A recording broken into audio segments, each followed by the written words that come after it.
I now know that I have a job where I can inspire other people to believe in their dreams, whatever that may be, to inspire other kids especially to keep going and what it is they want to do, and instill that same inspiration that I had when I saw my first show in the theater.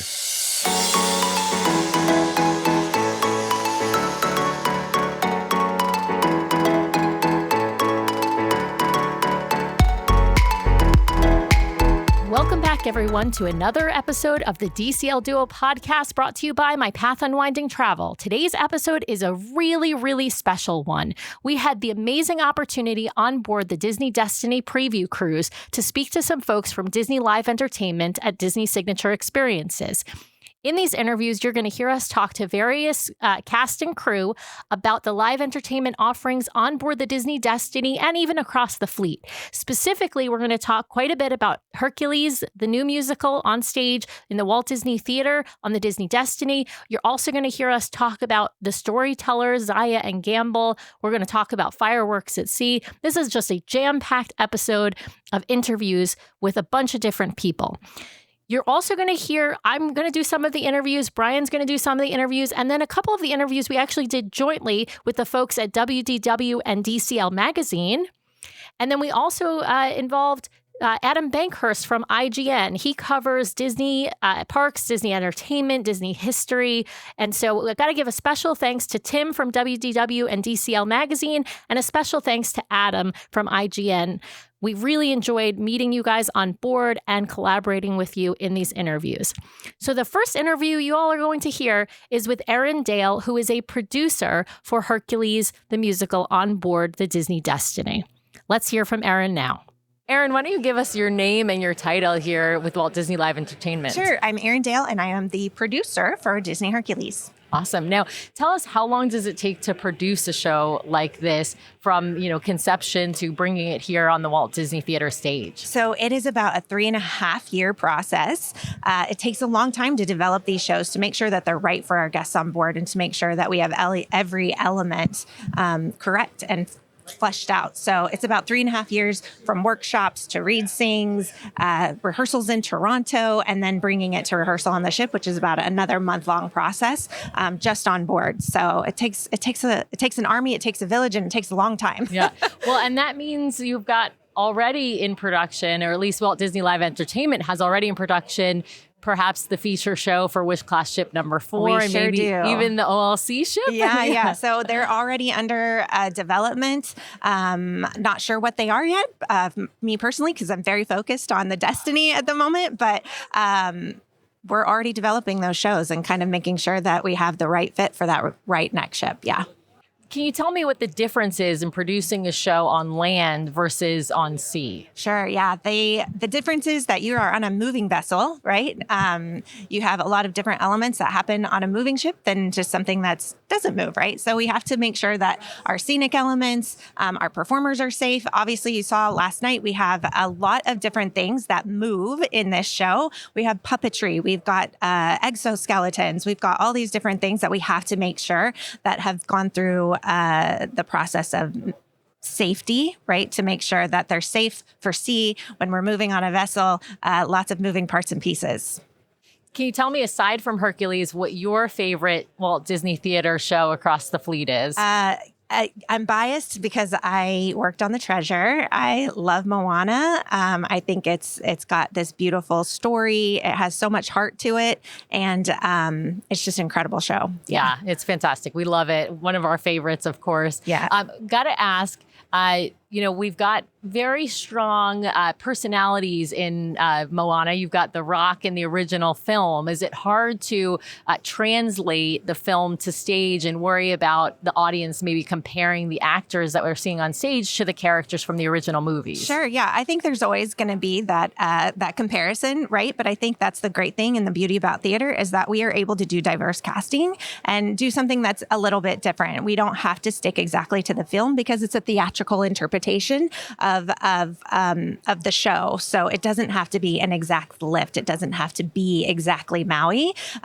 So we can put a different performer in there that has a completely different take. And that's the beauty of theater, is that sometimes they bring that character to life in a different way than you even thought possible. So, well, we love this reinterpretation. Of course, we love all of the tweaks to the music, the updating, the dancing, the puppetry, everything. It was just such a fantastic production. Thank you so much for all you do and putting on these amazing performances. Thank you. I'm so glad you enjoyed it. Wow, what an incredible opportunity to speak to Erin about everything it takes to put into production a live musical on a ship at sea. Now, our next interview is probably one of my favorites. It's with Jeff Conover, who is the creative director of puppetry and articulation for the Walt Disney Company.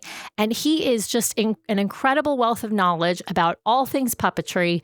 Of course, you all know I'm a huge fan of, Jim Henson puppetry. I'm a huge fan of the Muppets.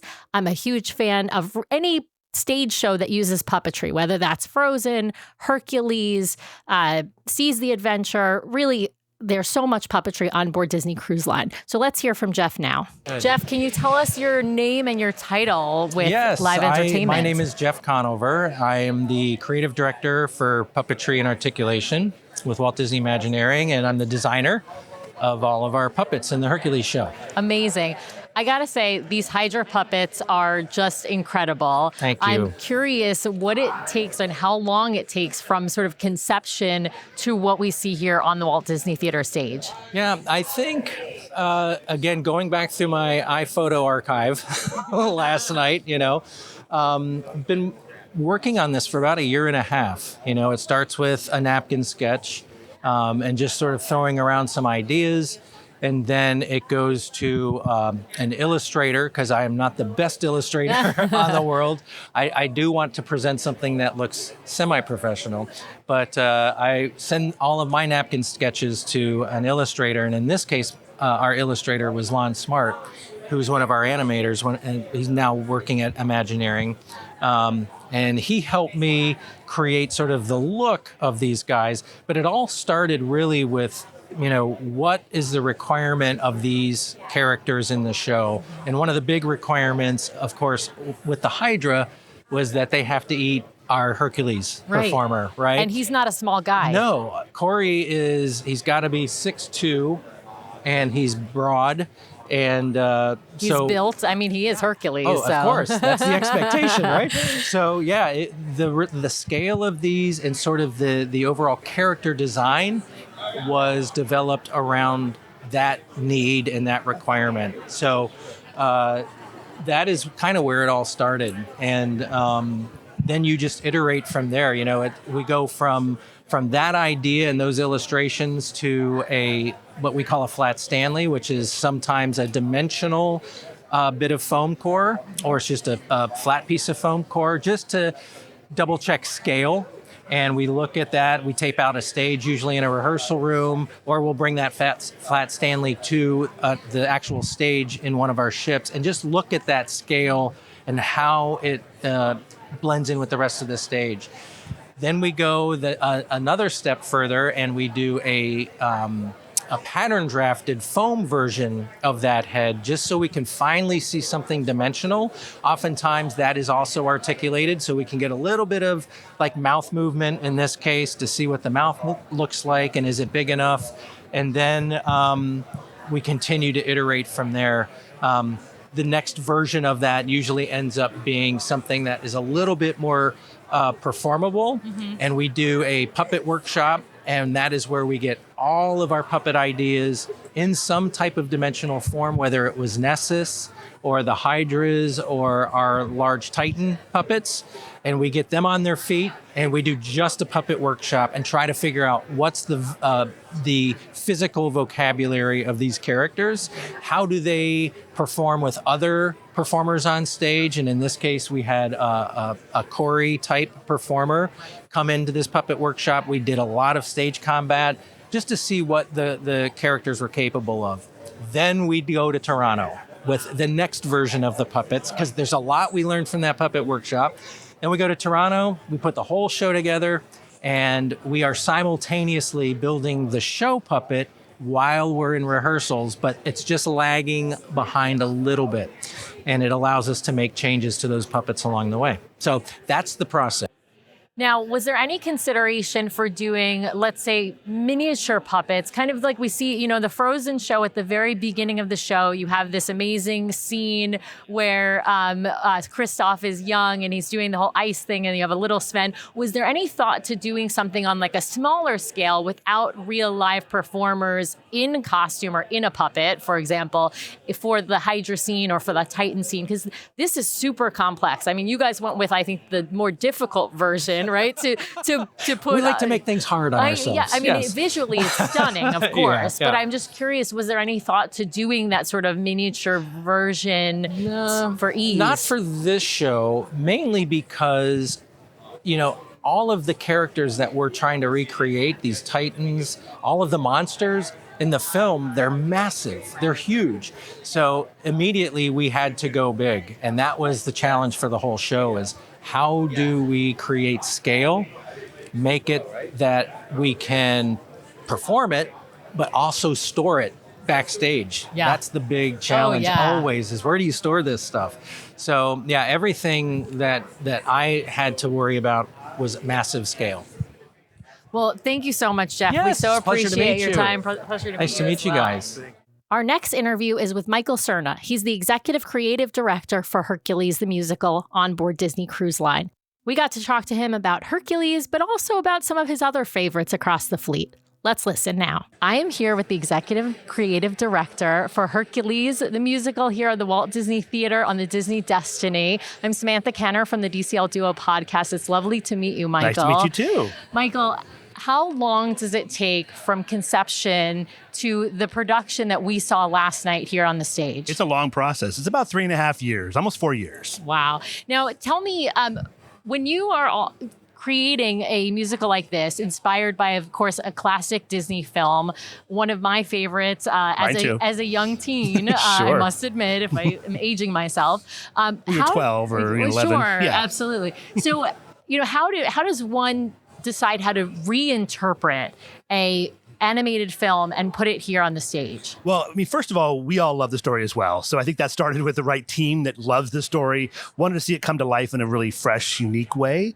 And so for us, it was really starting with the very beginning of going back to the film itself, not worrying about any version that had been done before. Let's look at the film. And our writer, Sarah Wordsworth, sort of went back right to the script and said, what are the parts that we need to do, that we have to do, that everyone's going to expect to see on stage? Of course. How do we start with that? Music was the key. Every song has to stay in. Right. And so she sort of said, how do we break that down into a 55-minute musical, which is a super big challenge. Right. But still try to keep in characters like Pegasus and, Pain and Panic, characters people love. Right. Not try to lose too much of that fun stuff. And you added a song. Then add a song. So in doing that, she realized we actually are missing a beat in the film. No shade to the team that made the film, but we don't really get to see Meg and Herc fall in love. Exactly. So she was one who said, hey, why don't we salvage Shooting Star?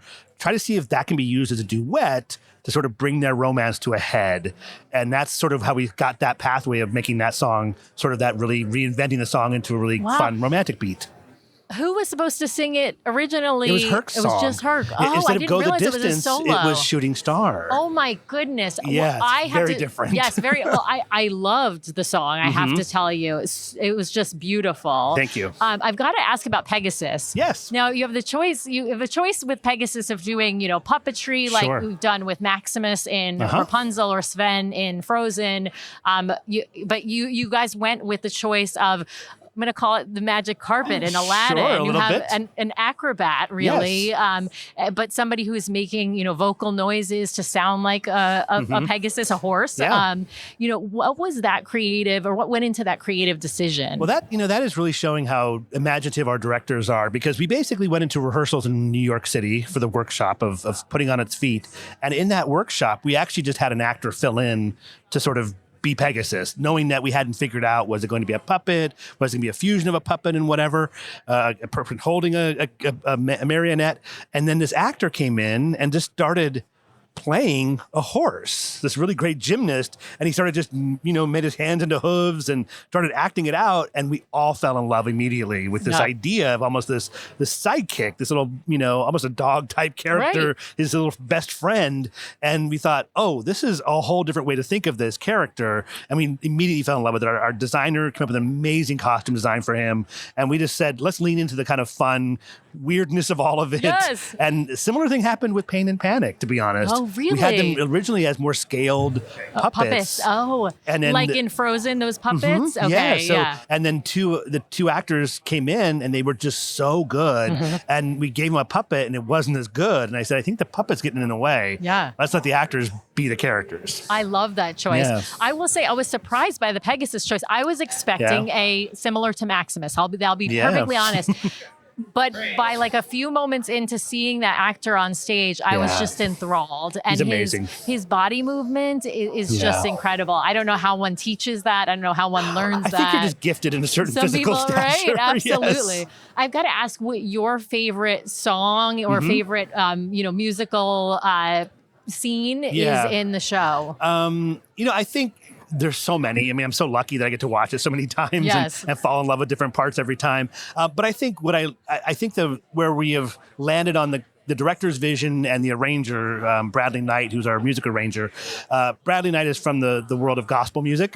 And so he infused our finale, Star is Born, with this really amazing amount of gospel energy. Yeah. And so to me, the rethinking of that song and the sort of continuation, because it doesn't just end where it normally ends, it continues on. Yeah. That to me is sort of the highlight for me. It's, again, a beautiful finale, but also just so full of energy, and it's so authentic to our directors, and it represents their background and what they wanted to bring to the stage. And I love seeing it because of that.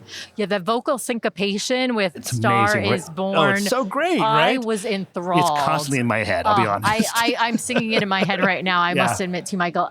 Thank you so much for putting on just an incredible production. This is like a dream come true for me to see it on this stage. I tell people all the time on our podcast, if I can transport myself anywhere in the world, it's in like the 4th row center of the Walt Disney Theater on any of the Disney ships. It's a good seat. It is a great seat. I've got to ask you, aside from Hercules, what's your favorite production on Disney Cruise Line on any of the fleet, any of the ships?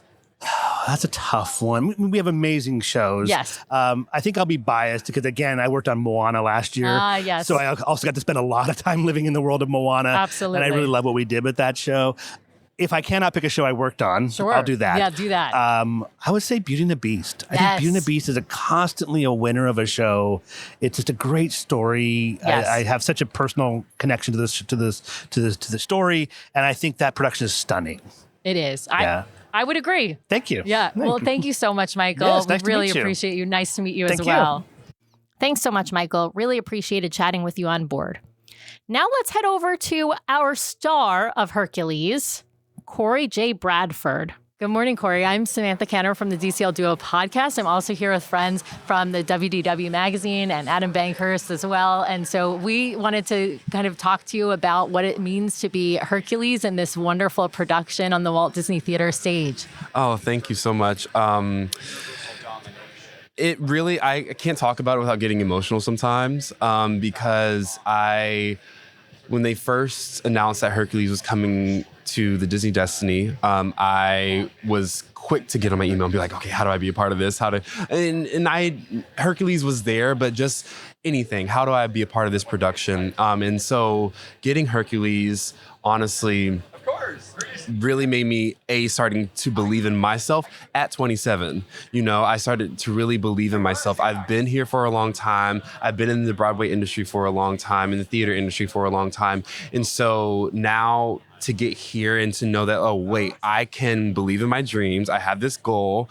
I went out for it. I said it was going to happen for me. And now here I am. I'm still pinching myself to this day, if you can believe it or not. But I now know that I have a job where I can inspire other people to believe in their dreams, whatever that may be, to inspire other kids especially to keep going and what is they want to do, and instill that same inspiration that I had when I saw my first show in the theater, and saying that's what I want to do. I want to be on the stage doing that, making people feel how I feel right now, which is joy, which is happiness, which is that, you come to the theater to escape, and you leave inspired, feeling a bit better about life, yourself, the people around you. And so that's just, what I hope, and that's what it means to me to be Hercules. Yeah. So you're playing such an iconic role, especially for millennials. Your portrayal of Hercules, though, is distinct from the one in the film. Yeah. So how did you toe that line of, respecting the animated version, but also really making Hercules your own? Yeah. Well, I know that also too, with this company, we always want to, improve on what we've done. We don't want to do anything the same way we've done it the last time. And so with this production, I was really, I approached with such a, what is the word I'm looking for? Just I wanted to take it very, so you're very playing such an iconic role, especially for millennials. Just because I'm a big Hercules fan, even before it was on the Destiny, is distinct the from movie the one is in the film. fantastic. So how did you toe that really line what of, sold me on the movie respecting when the I animated version, but also really making Hercules your own? And so to answer your question, the team really told me, they're like, Corey, we want to see you in this, and I'm like, okay, well, I'm going to be riffing, I'm going to be dancing, I'm going to be giving it a little bit of a spin. And I think they wanted to bring it more so into the modern day. I mean, you saw last night where we have, certain characters saying, well, what's the T and stuff like that. And so it's really set in 2025. And we wanted to be current, we want to stay up to date. We want to stay trendy. And I think that, when Hercules originally came out, it was very ahead of its time. It was very trendy. It was very, this is different than what we've seen before. And so we just want to kind of keep that same feel on it as what the 1997 film did. We want to do that as well in 2025. Yeah. And Corey, speaking of Hercules, obviously, jumping off what they were talking about, how it's such an iconic role and it's like, a big thing to be a part of. But I'm curious, what was that one moment, whether it was rehearsal, whether it was on stage, whether it was a small moment that made you say, I'm Hercules? And instead of kind of telling us, like, how would you tell a young Corey about that moment? Oh gosh, well, you're making me cry. I think that it was when we did our first table read of it. I originally got the role in March of this year, and then we did a promo event on the Wish for it, where I met the team in April. But it wasn't until, I knew I got it, right? But it wasn't until we had our first table read in July to where I was like, look at how far we've come, look at what we've gone through, and it feels right. I don't want to get too cheesy, but it feels like I was destined to play this, just without getting into too much detail, just in the trajectory of where my life has gone, what I've had to go through, and we've, we all had to jump through hoops and obstacles and challenges arise that we don't necessarily know while we're in them, how we're going to get through them, but we do. And so now to bring it, here to where we are today, I'm just super thankful. I always, before I get on the stage, I'm like, okay, little Corey, we want this, we dreamed of this. So let's not, let's go out there and do what we've always wanted to do. If we dreamed of it, now we're here. Let's, take it 100% and give it a good show. So, yeah. I wanted to ask you, what does it mean to be a diverse cast and a diverse Hercules, different from what people are used to seeing in the film version, the animated version? I mean, this cast is so richly diverse and wonderful. And I want to understand, what does that mean to you?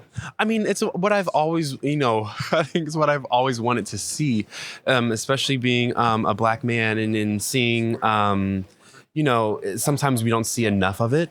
And watching, I wish I could watch it. I haven't watched it. I sometimes say I want to sit in the audience and watch our show, but seeing, videos of it, and it's such a rich and beautiful show, especially with, I love our muses, right? And, in the film, we have all female muse. With our production, we have two male presenting muses. And so even seeing that too, not just it being about, this many black people or this many white people. We also have, this is a muse. Muses can be anything. This is also a Greek, mythology. So, we're going to make it this person. We're going to make it who fits the bill. We're going to make it people and storytellers who can give us a great story, who can give us the vision that, they've been looking for. And so being up here and knowing that there might be someone else who looks like me out there who may have thought that they can't do, that. Well, you can, you're seeing it. It can happen. And I'm happy that the doors are being open in that space. So it's a really big honor, and I don't take it lightly. Well, congratulations on all your success. We so appreciate you. What an honor it was to speak with Corey. He is a staple in the Disney Cruise Line community. He is just a fantastic singer, actor, dancer. What a talented guy. We look forward to seeing his future success at Disney and beyond. Now, my next interview is with Matthew Patrick Quinn. I apologize. I stated his name as Matthew Patrick in the interview, but I left off his last name, Quinn. He is the Broadway visiting artist on board the Disney Destiny, and he plays Hades. He has starred on Broadway as Hades, as well as in the national tour as Hades. He's just a fantastically talented guy, and it's a treat to see him on stage in this production. Let's hear from him now.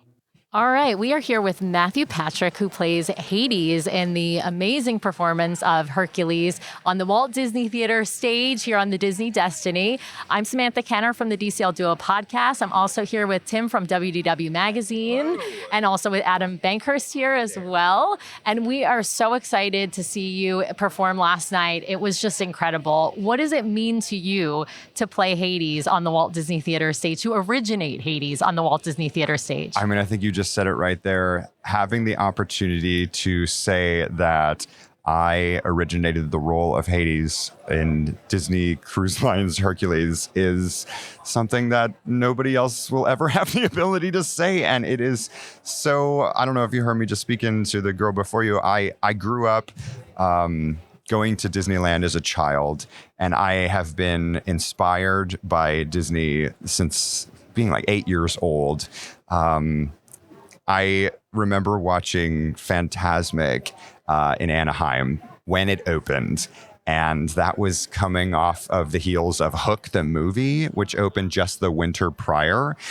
And I would say I was 8 years old. And that moment where the music, kind of crescendos, and then there's a blackout, and then a cannon, and then the Jolly Roger gets hit with the spotlights.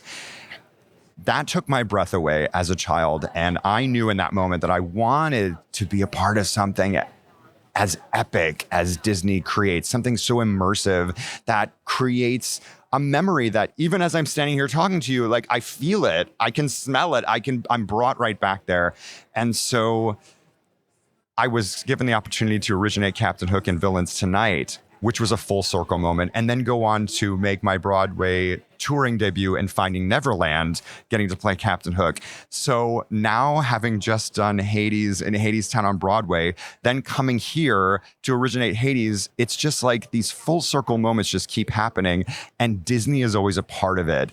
And it's extremely fulfilling. And as cheesy as this may sound, here at Disney, we say that we're in the business of creating happiness and creating magic.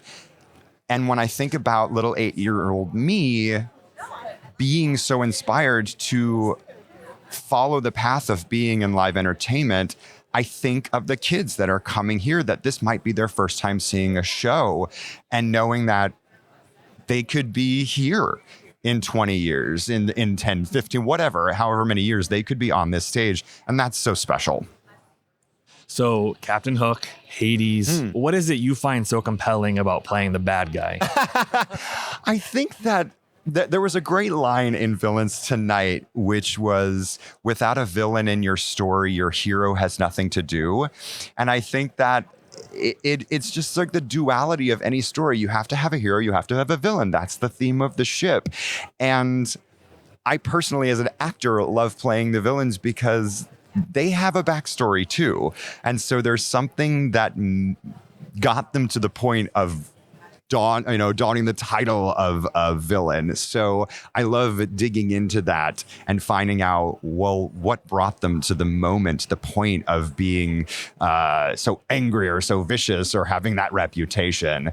And I don't know, I think they're just fun. They're just fun characters, especially the way Disney writes them. They always seem to have these quirky, sort of humorous, especially with Hades. That's been such a great joy, is that Hades in Hadestown was so tortured and so heavy. And this version of Hades, he's lighter, he's comedic, he's fast talking, he's slick. And so it just completely dips into a different skill set as an actor, which is extremely fulfilling.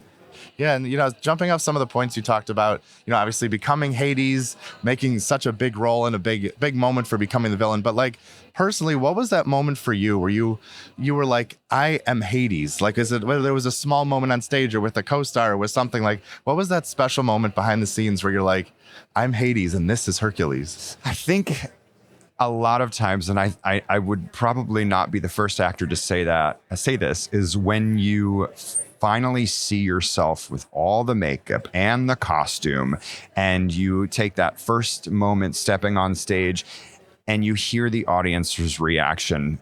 There are many moments when I'm standing upstage, my first reveal, and I turn around and there's applause. And this character has a reputation. This character means something to people. And that's when you feel sort of the weight of responsibility to bring this character to life for people. And that's that moment where you just know, oh, okay, this is happening. I am the guy for these people. I am that character. Yeah. I got to ask, how long does the makeup take? Because you're a blue Hades, just like in the animated film. How long does that take? So at this point now, I think I do it myself, and I've gotten it to about 45 minutes. That's incredible. Yeah. That's incredible. And a lot of the time actually goes to this, committing to putting the makeup into the beard. The rest of it is, I love makeup. I mean, I'm an actor. We love every aspect of the process, but makeup in general for me is always such a transformative moment in the process. And so I really enjoy it. So you mentioned, feeling the weight of this character. Sure. And, not only is there James Woods' portrayal from the film, but you've played Hadestown in a very different, a different kind of show. How did you toe the line of, respecting what we know from the animated film, but also really making this Hades your own? Yeah, I would say it really came to working together with the creative team and discussing what their end goal was with the character, because they, from the get-go, continued to tell us, we're trying to reimagine this show. We're trying to make it's a fresh new approach. And so I always just go back to the source material. I do use interviews that James Woods did sort of as a guidepost as to how he approached the character. And so I looked at, he said in interviews, he sort of viewed him as a fast talking Hollywood agent. And I thought, oh, well, I'm very familiar with that. So you use that sort of as your grounding, and then just work from there in terms of, how does a fast talking Hollywood agent carry himself physically? And, also, just using his vocal speech pattern as inspiration, taking all that together and then mixing it in with a little bit of my own personality, because I also can have a tendency to be a little bit sarcastic and, quirky. And so they were really, the creative team was really amazing at inspiring us to sort of just kind of pull from ourselves, from our backgrounds, from our own lives. And I think we've brought it to a place that's extremely fresh and exciting. Yeah. Well, thank you so much for your time, Matthew. And congratulations on all of your success, both on the Broadway stage and here on the Walt Disney Theater stage. It's very nice to meet you. Thank you so much. Thank you. Wow, Matthew is a really incredibly dynamic person to talk to. I could have talked to him for hours and hours on end. What a great interview. Thanks so much, Matthew.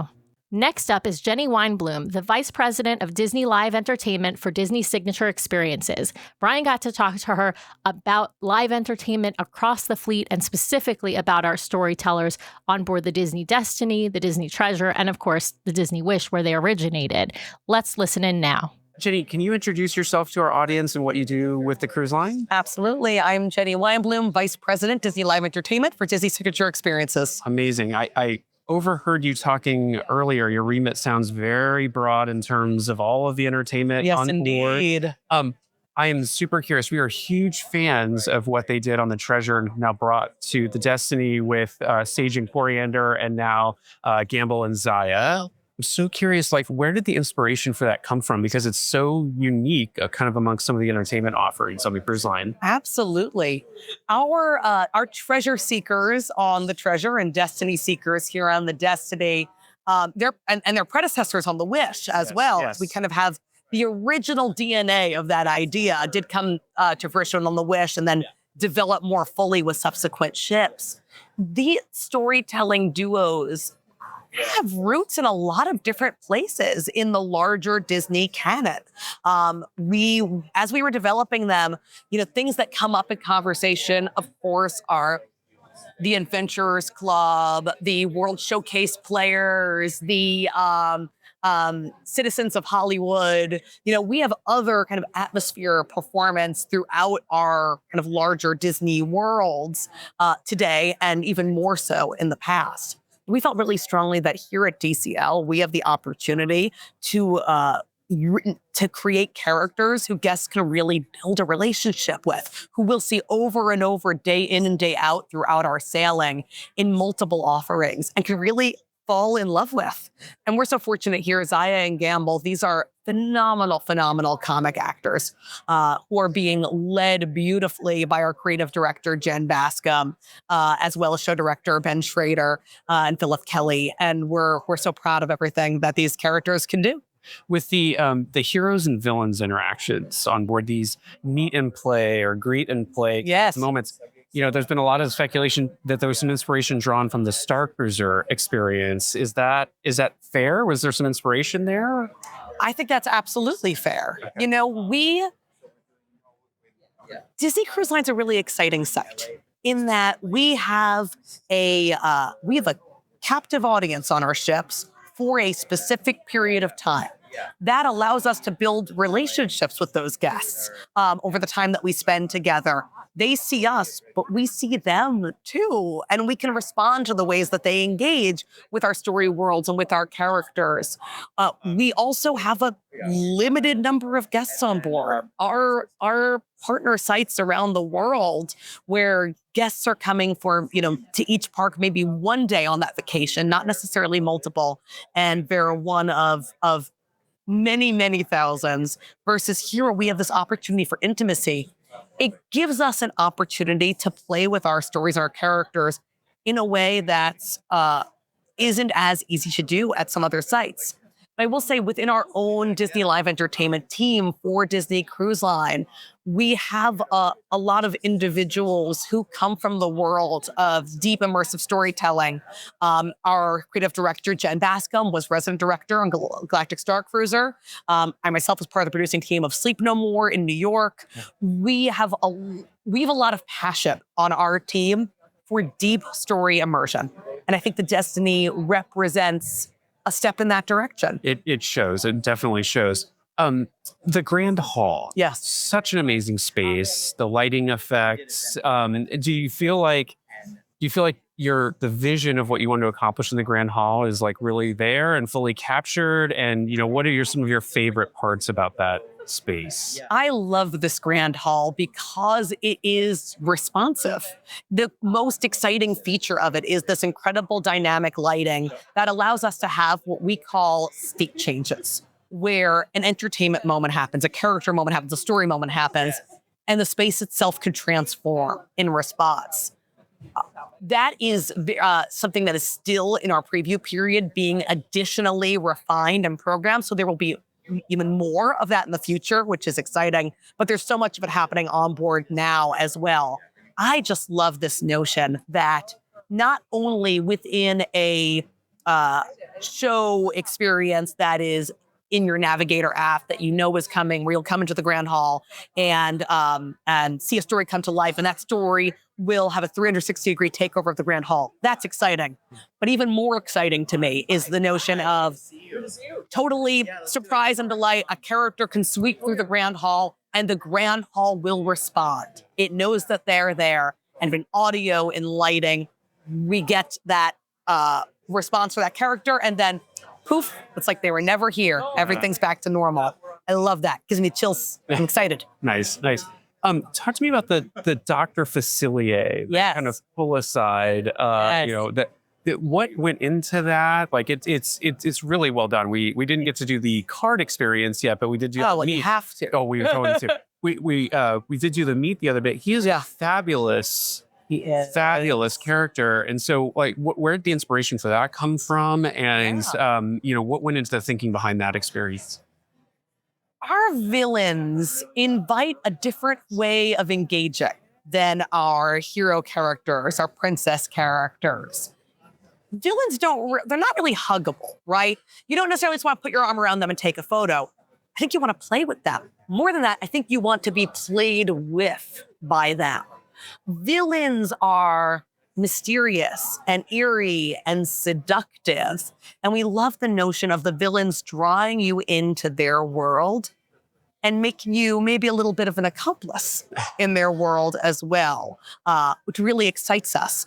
And something I'm so proud of with our villains content in the ship is each villain encounter is totally unique from one another. The Facilier's parlor experience that you mentioned is intimate and mysterious and maybe a little bit seductive and totally distinct from troublemaking with Cruella in DeVille's, which is fabulous and over the top and funny and melodramatic because Cruella's Cruella and Dr. Facilier is Dr. Facilier. But we love that there's these different ways to play with the villains. It would have been easy for it to become a formula where, well, there's the Facilier version and then there's the Cruella version. Right. And it's not that. Instead, every program is totally distinct and responds to the unique nature of that villain and that character.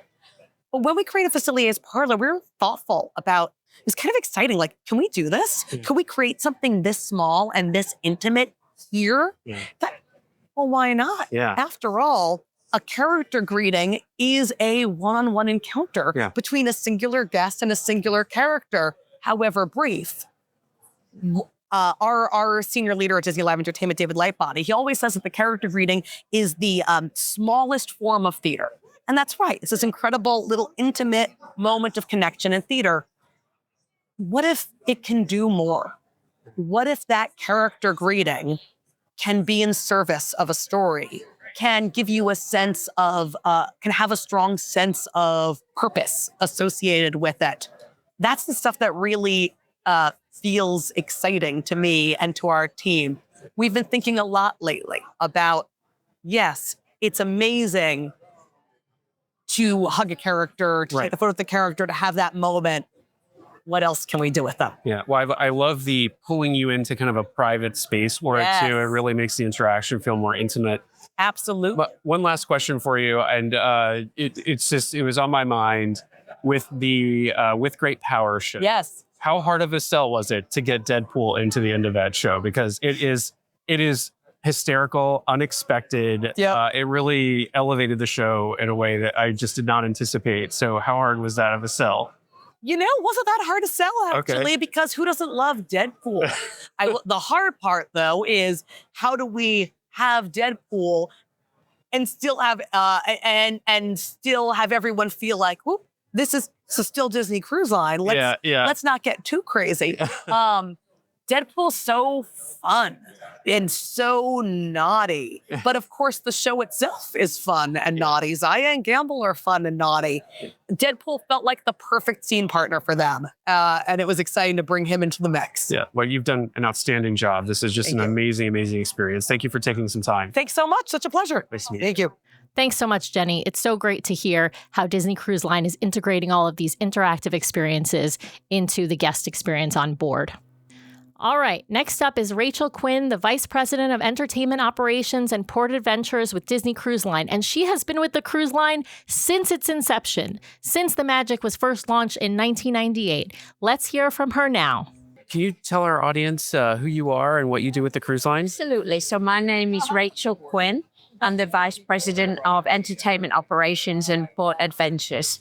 So in a nutshell, to explain that, everything that's on board, from the Walt Disney Theatre shows, the fireworks, to youth activities, port adventures, characters, all the activities on board, and the cruise director, they're all part of entertainment operations. Since you mentioned it, I'm so curious. I want to ask about the fireworks for a second, because Disney Cruise Line is the only cruise line that does fireworks at sea. That is correct.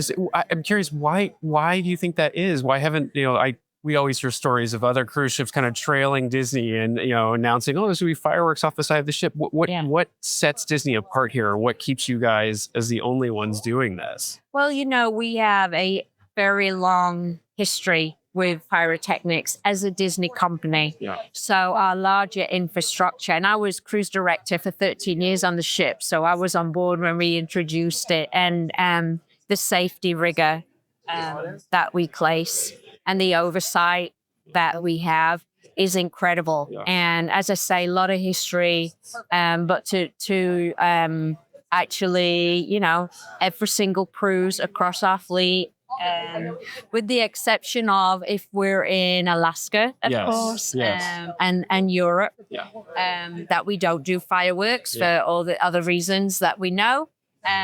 But yeah, it's a really proud moment. I remember standing there that first time, and I'm like, I can't even comprehend what I'm seeing right now. Yeah. And we saw lots of. I remember in Barcelona when we arrived, and there were a lot of ships, and all their guests were watching our fireworks. Yeah. So, but as to the reason why, it's part of our core entertainment identity now. Yeah. But I think being part of a bigger company like Disney, the Walt Disney Company, having that support, oversight, safety, is why we are the only cruise line in the world. Well, they're spectacular, and they've gotten bigger with the Wish class ship. So it's amazing. It's amazing. What was the biggest challenge, staging this Hercules production for you? You know what? It's like any new show production, right? It's first and foremost created a show like this.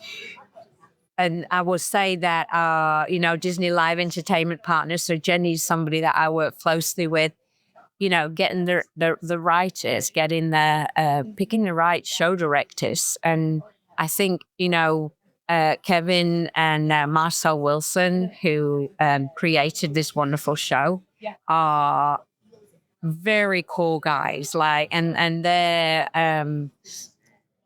very contemporary in what they do. Yes. And intentionally, our DLE partners wanted to reimagine a show we did many, many moons ago, Hercules. Yeah. And it's just a joy to watch. And then you got to find the talent. Yes. Well, you have certainly found the talent of Corey Bradford. We found the talent. I mean, we've got Matt and Corey out there, right? Yeah. Matt, for example, was also leading Hades TI, right? Yes. So, and he's our Broadway guest artist, and that we bring on board. And then Corey has been with us for many years, and he's come up through the ranks, and then here he is. I mean, he is a star, like an absolute star. Such a great guy as well. So we're excited, even the costume design is so different. The portion of the show with the projection mapping onto those costumes is unbelievable. Unbelievable. Yeah. And this is what I love about being part of this company. We are always pushing the boundaries of what we can do, but we remain true to who we are. Like, we are Disney. Yeah. And at all costs, we protect our brand. And it's wonderful to see, having been here from the beginning since 98. So, and I was on the Disney Magic when it came out, right? Shows like Disney Dreams still resonate with our guests. Do you have a favorite scene in the Hercules show? In the Hercules show, I will tell you, I am up and out of my seat. Storyboard, hero, zero to hero. Yeah. I love it all. I love, the puppetry in this show The is puppets are astounding. outstanding, right? And so I just honestly, and I know it sounds a bit cliche, but I do love it all, and I enjoy knowing the performers. I'm in awe of what they do up there, but then the lighting is something, and it takes a long time, and we have world-class designers that are out here for a long time programming before the cast even arrive. And then part of the entertainment operations is the Toronto rehearsal facility. Yes. So Ed Whitlow runs that. He's part of entertainment ops. And so once DLE have created something, it's our job then to continue to sustain and make sure that show quality remains where it was and where it needs to stay. So maybe two more quick questions for you. One is there a show at the Fleet right now that just resonates with you the most, that you just enjoy seeing every time you're Oh, that's a tough one. That's like, do you have a favorite child, right? Do you know what? I do believe Hercules is going to be one of my all-time favorites, and my family got to see it, and they said the same thing. Nice. But then I'll go back, and Beauty and the Beast is great show. Like, it's a great show, right? But I love Disney Dreams, and I have obviously it's an emotional attachment to that show because it's as old as I am with Disney Cruise Line, right? Like, so. I just think when guests sail with us, many have never been to the theatre. So if we can introduce guests to this world, and whether it's that they have more interest in local theatre or Broadway or watching, participating, curious, what a privilege. Yeah. What an absolute privilege that is. The cruise director last night, when she introduced our showtime, she mentioned it's just so fabulous. We have the ability to introduce young guests to live theater, and I think that is so it true. Just honestly gives me goosebumps too. And then sad but true, having been here so long, there's like guests who were sailing with me as children, and they're either working for us now, or they're bringing their children, right? And what a joy! And they're like, we don't want to go anywhere else. Like, we know we can come, we have time. Kids can be in the amazing kid spaces, right? And then we can do things as a family together, but then the adults can escape to the spa, to Paolo's, to Saga, right? And watch things like With Great Power, right? Which is hysterical, right? Yes. Hysterical. It was wonderful. And it's definitely adult, but it's still Disney. And that's that balance.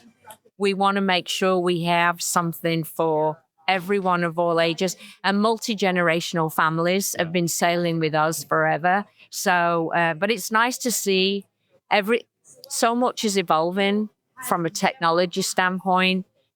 Frozen is a beautiful show. We're excited for that tonight. Hope you are as well. Yes. And it's still that great show, that great story. Yeah. What a great story. The technology is evolving. Yeah. And it's a little bit more immersive. You'll see tonight. All right. Yeah. All right. We're looking forward to that. One last question for you. Not asking you to reveal anything state secret, just a personal question for you. What Disney property show would you like to see turned into a stage production one day? It's funny. What I really am loving is, and we wouldn't, it's unlikely we'd do it on a main theatre show. Yeah. But having Lion King in Pride Lands. Yes. That music for me is just, it fills me with joy. Yeah. And so I'm loving that while right now, when, again, not planning at this moment, right? But to see that on our ships fantastic. It's so iconic, right? And who doesn't love that music, right? And so let's see. Like, honestly, I'm like, with our DLE partners, like, bring it on.